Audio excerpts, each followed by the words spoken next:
Përvijohet aksioni I prishjes së ndërtimeve pa leje në kryeqytet dhe këtë të martë, Inuku përqendrua në këtë aks të rrugës së Elbasanit, pranë pallatit të brigadave ku prish kjo godinjë katëshe, e cila pengonte vimin e punimeve për ndërtimin e nënkalimit në këtë zonë dhe rrugën dytësore.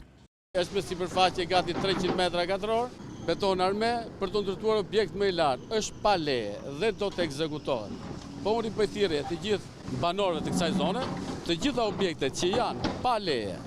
do të prishen, njëkohësisht edhe objektet që janë me leje do të shpronsohen për të hapur një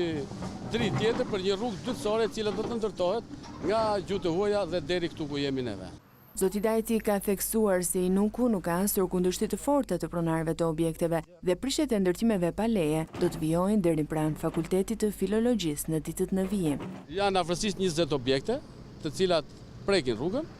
janë pa leje dhe do vazhdojmë aksionin si çdo herë tjetër.